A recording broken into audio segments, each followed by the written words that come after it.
यमुनानगर में पुलिस के दावों पर प्रश्न चिन्ह लगता नजर आ रहा है। पुलिस ने क्राइम की घटनाओं को रोकने के लिए पूरे शहर में नाकाबंदी की हुई है, तो वहीं पुलिस गश्त भी बढ़ा दी गई है, लेकिन बदमाशों पर पुलिस का कोई खौफ नजर नहीं आ रहा है। यमुनानगर में बदमाशों ने बंदूक की नोक पर लूट की वारदात को अंजाम दिया। ये घटना तब हुई है जब व्यक्ति बैंक के एटीएम में लगी कैश डिपॉजिटिंग मशीन में कैश जमा करवाने के लिए आया था। व्यक्ति ने बताया कि वह अपनी इंस्टॉलमेंट की किस्त डालने के लिए बैंक के एटीएम में आया था। जैसे ही कैश मशीन में जमा करने लगा, इतने में एक व्यक्ति बहाने से एटीएम में दाखिल हुआ और बंदूक की नोक पर व्यक्ति से 16,000 रुपए कैश और मोबाइल व पर्स लूट कर फरार हो गया। इतना ही नहीं, बदमाशों ने पीड़ित व्यक्ति को जान से मारने की धमकी भी दी है। हालांकि बदमाश मोबाइल को बाहर ही फेंककर फरार हो गए। अभी 10:30 के करीब में कैश जमा करवाना था, कल इंस्टॉलमेंट थी। तो जैसे ही मैं एंटर हुआ, मैंने अकाउंट नंबर वगैरह डाला, तो इतने में मतलब अभी कैश डालना ही था, मेरे हाथ में था, मेरा फ़ोन भी हाथ में था। इतने में 2 लड़के आए, उन्होंने ऐसे ही पूछा कैश जमा हो रहा है। इतने में उसने रिवॉल्वर निकाल ली, बंदूक मेरे तान दी, कह रहा उसने कैश छीन लिया, फ़ोन वगैरह ले लिया। तो और कह रहा फिर मेरा जेब में हाथ डाल के पर्स और एक्टिवा चाबी ले दी, कह रहे कुछ करा तेरे को गोली मार देंगे। मैंने कहा तो फ़ोन पैसे ले जा, फ़ोन तो दे जा।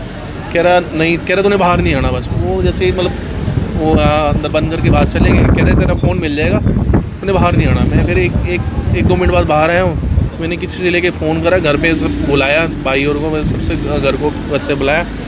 तो इतने में उन्होंने आके देखा फ़ोन वगैरह तो मिल गया, लेकिन पैसे और मेरा पर्स लेके चले गया। 16,000 रुपये थे। इतने नाके भी लग रहे हैं, फिर भी ऐसी वारदात हो रही ना। यहाँ पर कोई गार्ड भी नहीं था उस टाइम पर। अगर गार्ड होता तो शायद कुछ हो सकता था। मतलब बेखौफ घूम रहे हैं रिवॉल्वर के ऊपर। जान भी तो सर वो तो ये कह रहा था तेरे को गोली मार देंगे। सीधा उसने ये कहा है, मेरे को सामान दे दे, तेरे को गोली मार देंगे। सर मेरी जगह आप होते तो क्या करते, सामान ही देते। तो ये देखो मतलब सर नाके से क्या होगा अगर ऐसे ही कट्टे लेके घूमने पर कट्टा रिवॉल्वर था। जानकारी मिलते ही शहर थाना पुलिस की टीम मौके पर पहुंची और जांच में जुट गई। एसएचओ ने पीड़ित व्यक्ति से पूरे मामले की जानकारी ली। थाना प्रभारी ने मीडिया को जानकारी देते हुए बताया कि सूचना मिलने पर उनकी टीम यहां पर पहुंची है। पीड़ित व्यक्ति से जानकारी हासिल की जा रही है। टीम आरोपियों की तलाश में जुट गई है, तो वहीं सीसीटीवी को भी खंगाल लिया है। आगे की कार्रवाई जारी है।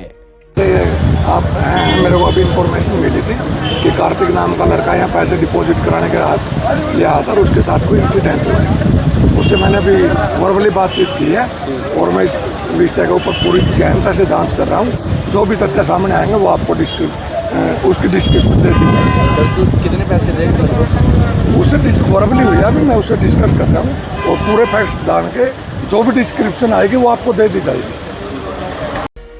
लेकिन सवाल ये है कि शहर में बदमाशों के हौसले इतने बुलंद कैसे हो गए हैं? क्या पुलिस की सुरक्षा व्यवस्था में कोई कमी है? इस वारदात ने एक बार फिर से शहर की सुरक्षा व्यवस्था पर सवाल खड़े कर दिए हैं। आपकी क्या राय है? कमेंट में इस खबर को लेकर जरूर बताइएगा।